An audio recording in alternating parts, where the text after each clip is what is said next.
don't know this, but I have Tourette's. Tourette's is a neurological condition that causes involuntary sounds and movements to come out called tics. I have a very mild case of Tourette's and OCD too. Some cases are more extreme than others, but it's not how they make it look in the movies. Most people with Tourette's normally also have another condition like OCD, ADHD, or ADD. My life is not too different than yours. I do everything you can do, but sometimes I tic while I do it. I tic more when I'm nervous. Like right now, you might see some of my tics, and sometimes I might not even notice that I'm doing it. Tics can change from time to time. Some tics that I have had before are random arm and neck movements and repetition of words and letters. One of my first tics was that I had to have everything even. So if I touched cold glass or a soft blanket with one hand, I had to touch it at the exact same angle on the other hand. It was exhausting. With my OCD, when I was playing with Lego, all the colors on my creations had to be symmetrical. Also with my OCD, I just care about germs a lot more and wash my hands more than others even think about. Nobody really knows how many people have Tourette syndrome, but studies have shown that about 1 in 162 children have Tourette syndrome.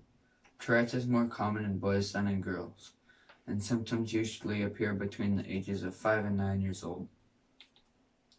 Studies also show that about 2% of people are affected by OCD. Another study shows that over 66% of people carry Tourette syndrome into adulthood, and most learn how to hide it for some time when they want to. Some control it so well that others don't even know they have it. For example, some famous people with Tourette's are Billie Eilish, Mozart, and David Beckham. Also, some famous people with OCD are Donald Trump and Leonardo DiCaprio.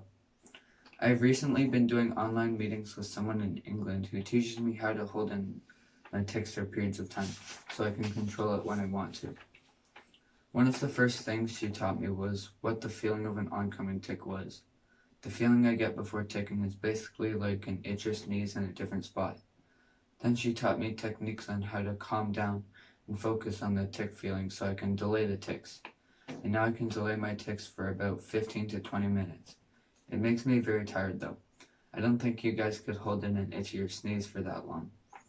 In the past, I've ticked so much when I was nervous that other people noticed but didn't know what I was doing. That's why I wanted to educate you guys about Tourette's. I'll probably tick for the rest of my life, but that's fine with me, because I know people will accept me for who I am. If you ever meet someone with Tourette's or OCD, try not to point out their tics or actions, because it makes it worse and we just want to be accepted like everyone else does. Thank you.